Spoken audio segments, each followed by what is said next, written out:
You will hear a telephone conversation between a man and a college receptionist. You have 30 seconds to look at questions 1 to 4.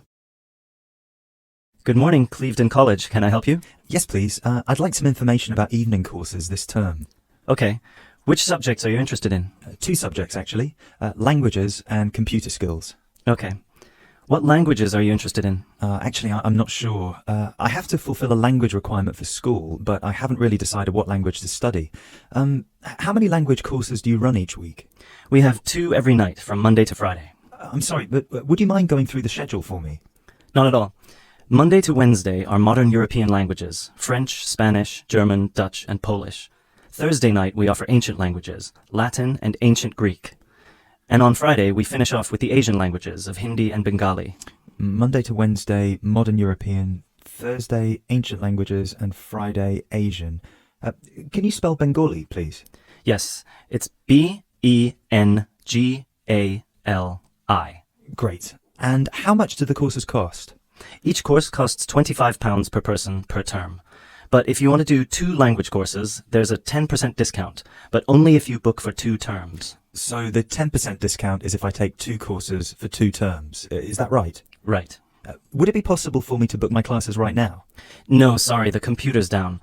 What I suggest you do is call extension 6994 after 6 p.m. and ask for Mrs. Johnson. I'm sorry, I didn't get that. Did you say 6994 after 6 p.m.? Yes, 6994. Please ask for Mrs. Johnson. Thanks.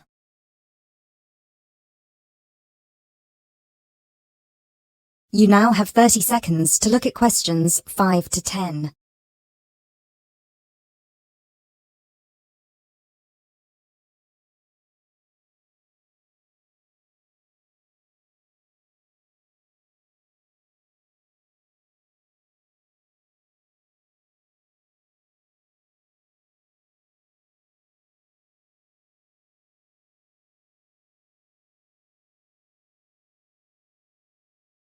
Okay, can we now look at the computer skills courses? Yes, of course. Computer classes always start in the first week of the month, and the way it works is we offer 1 computer class for the entire month. So you might spend 1 month on databases, another month on Excel, and so on. Classes meet once a week on Tuesday afternoons. The next class starts February 1st. Okay, so for the upcoming month, February is going to be databases. There are 24 places still free on that course, and it costs £40 per person. February, databases, 24 openings, £40. Okay. Excel starts in March, and that's nearly full. Only 4 slots left. It's £45. Okay, Excel, March, only 4 slots left. Got it? April is Outlook. That is never as popular since it costs so much more. But you get a free CD. It is £60 for the month, and there are 19 places left. Okay, April, Outlook, £60. Is that it? No, on the 3rd of June we start a Word course. We have 16 vacancies for that at the moment. It's also expensive, at £55. 3rd of June, Word, 16 vacancies, £55. Now, do I call the same number to book a place on one of these classes? No, you have to call Mary Jones, I think. Yes, Mary Jones, extension 9623. Sorry, could you repeat that number? Yes, extension 9623. Please call her before 6 p.m. Okay, many thanks for all your help.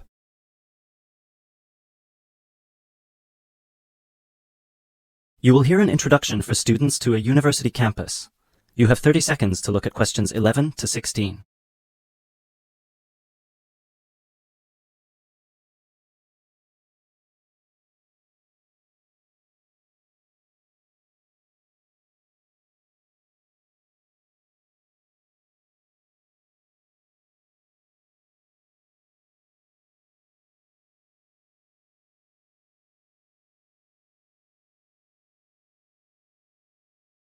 Good afternoon, ladies and gentlemen. I'm Dr. Donovan, the principal of Donlevy University, and I would like to welcome you to the Dinglewood campus, which is one of the 3 campuses belonging to this university. This campus, Dinglewood, is where I have my office, and it's also the location of Languages and Science campus, so some of you will be studying here. Dinglewood is the most northerly campus. The business studies blocks are in the Churchdown campus in the centre of town, and the southern or Trailway campus, where history and architecture are situated, is to the south of the town. Those of you who are enrolled in any of those courses will be taken to your respective buildings at the end of this meeting. Those of you studying on the Dinglewood campus, you will have a tour later too. This building we are assembled in is the Office and Administration Block, Block 39, and is where the weekly meetings are held. You are welcome to attend these meetings, as are all the university staff. You may want to, as many university issues are discussed at these weekly meetings. The meetings take place at 1:30 every Tuesday, so please stop by. 2 other important buildings are also located on this campus, the cafeteria and the on-site shop. You can purchase all the required books and any stationery you need for your courses at this shop. Please bear in mind that even though you have shown your ID passes to enter this site, you still need to use them again to buy anything in the shop or cafeteria. This is for security reasons.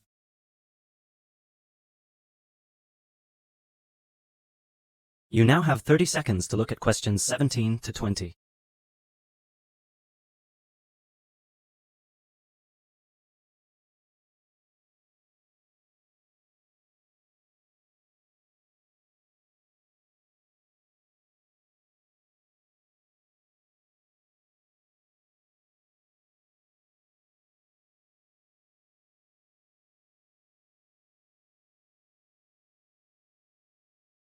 Now, if I could draw your attention to the back page of your joining instructions booklet, you will see a small map of this campus, Dinglewood.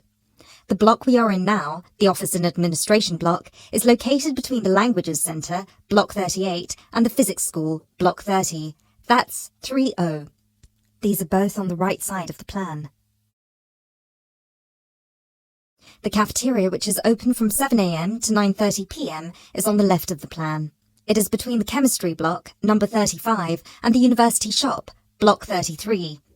At the University Shop, you can get all you will need in terms of course materials. The Biology Block is Block number 29, and you'll find the Biology Block between the Chemistry Block and the Languages Centre. Be careful with the numbers, as they are not always logical. As you will see, there are gardens on the right-hand side of the gate. These are being extended over the next 2 months, and a memorial fountain is being installed in the middle of the campus. This means that the campus will be very noisy during normal working hours. However, the campus will look much nicer when it's all finished. Right, so that's it for your initial campus orientation. At this point, could the language students all follow me, please, and the rest of you, please assemble under the banners which show your main topic of study, and you will be directed to the other campuses.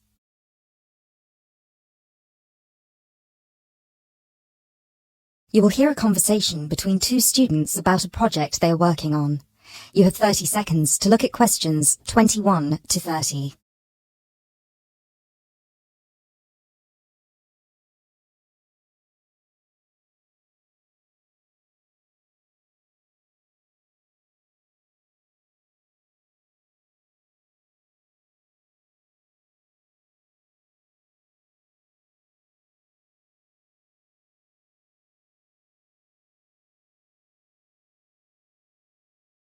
Hi Bill, how are you? I'm okay now, Sarah, but I was so ill last week. Oh dear, what was the problem? Did you eat that dodgy fish in the canteen? No. At first I thought it was a cold, but then my head started hurting and my eyes started to go blurry. I'm so sorry. That sounds serious. It's okay, actually. I went to the doctor and he diagnosed me with a migraine. He gave me some medicine and I'm starting to feel much better. I'm glad to hear that. Well, I'm also glad you're in today, because we have to work on a new project together. Oh, are we in the same section? No, it's just us. No one else. Mr. Donaldson has put us down as B team because we live near each other. That could be fun. What do we have to do? Well, the project is partly internet research, then checking reference books for information to prepare a survey, which we have to use with people we know. Great. What's the topic? It's to do with shopping over the last 10 years. We have to find out how customers have changed their behaviour. Okay, so what's the first step? I think the first thing to do is check the list of references he gave me. But my computer is in for repair, so if I check in the reference library, would you be willing to look up some references online? Once we're done with the reference checks, we can write the questions together. That's fine. I'll do the internet research. So, what sort of shopping are we looking at? Only food, or goods, or clothes shopping? We have to find people who are willing to tell us about personal things like deodorants, cosmetics, soap or vitamin creams. The other groups are doing food, electrical goods and clothes. That won't be easy, Sarah. People might think those things are a bit private. Yes, I thought about that. I'll ask the women, and you can ask the men. That should work okay. Well, if you think so. Give me the list of references then. Sorry, I left them in my other bag at Joseph's house. I'll get them for you tomorrow. Okay. Well, then this afternoon I think I'll catch up on the notes from last week. Can you help me, or are you busy? I've made you a copy of the notes already, to save you time. Here you are. Wow, thanks, Sarah. That's so thoughtful. Well, since there's nothing for us to do right now, shall we go for lunch? Actually, I'll have to catch you later. I have to go to a meeting this afternoon. Can I phone you tonight to arrange when to meet? No, sorry, I have a date. Can we meet in the laboratory for the first class tomorrow? I'm not sure, because I have to go to the library to collect some books. What about meeting there at lunchtime? You mean in the lab? Yes. Okay, see you in the laboratory tomorrow at noon then. Sounds like we have a lot of work to do.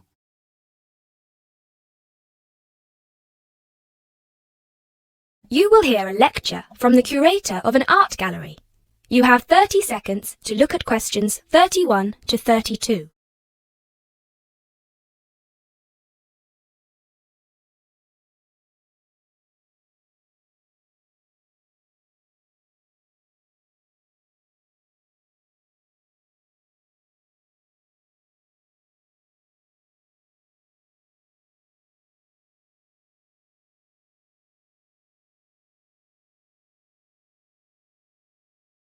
Good evening, everybody, and welcome to the first in this year's series of public lectures offered by the Art Gallery.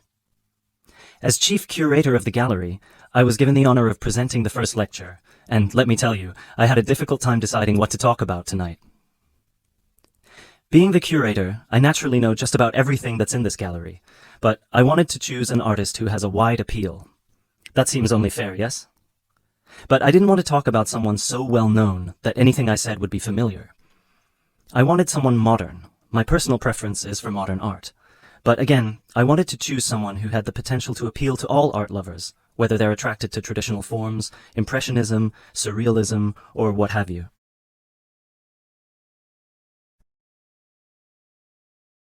You now have 30 seconds to look at questions 33 to 35.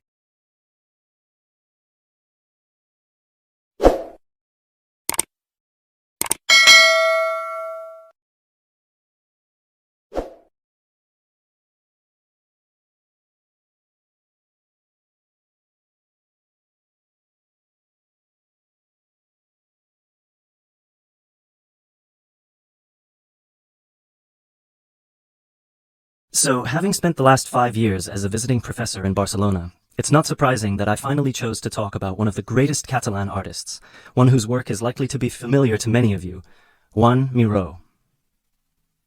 Look at this, and this, and this. Ring any bells? Miró's most famous and most widely reproduced works tend to be like this. Bright primary colors, with lots of asymmetrical forms. He painted on large canvases, larger than himself quite often, and his paintings depicted birds, trees, flowers, and other features of the natural world. But Miró produced a great variety of work, and it's about some of his lesser-known paintings that I would like to speak this evening.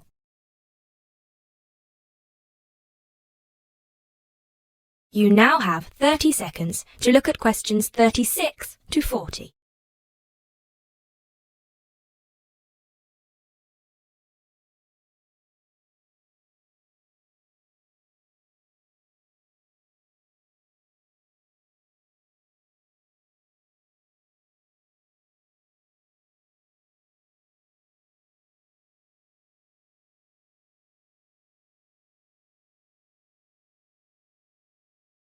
Miró was born in Barcelona in 1893, the son of a goldsmith.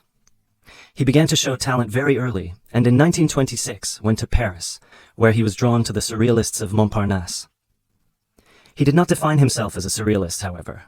He preferred to stay free to experiment with other artistic styles as he wished. Miró had an intense dislike of much of the painting and many of the painters he knew. He wished to do something totally different to express his contempt for bourgeois art. And yet, ironically, Miró's success made his work much in demand among art collectors in the world. But we can't really talk about the artist without looking at his art, and that's what I'd like to do now. To take a look at just a few of Miró's works, and think about what it is that makes them special. special to me and to a great number of people who flock every day to the Miró Foundation in Barcelona.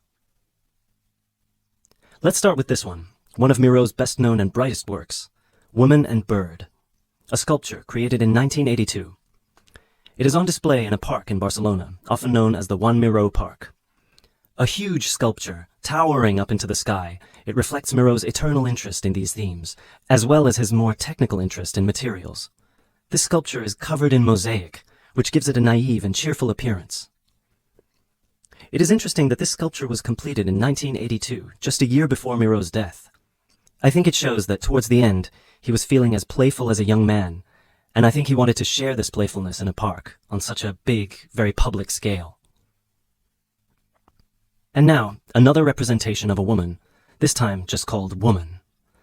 This was painted in 1976, a late work for Miró, and is a work we often see reproduced or on sale as postcards or posters in gallery shops around the world.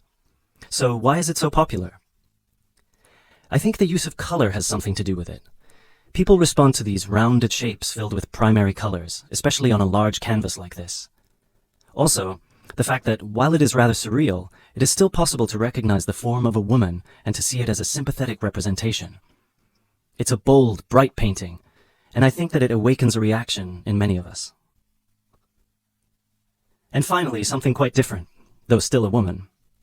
A harsh, even violent work that was completed in 1939, at a time when Miró was greatly influenced by the events of the Civil War in Spain. It's titled Seated Woman 2, but it can be hard to find the woman here, as she's been transformed into rather a horrendous creature. So, is that how Miró viewed women, as grotesque?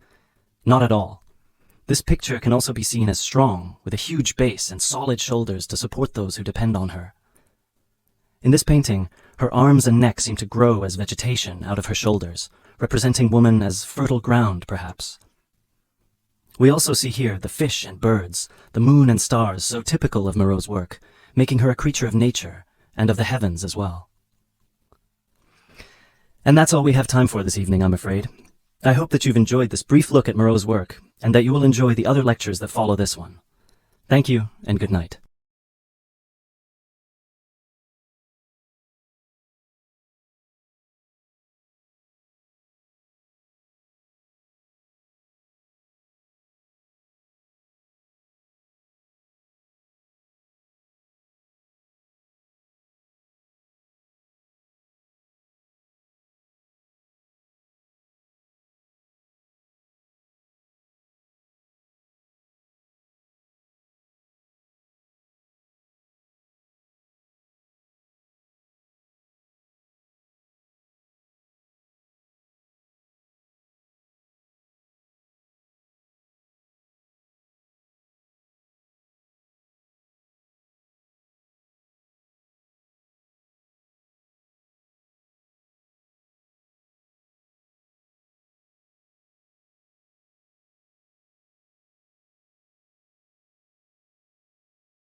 Thanks for watching. Here are other 2 videos, you can watch them as well.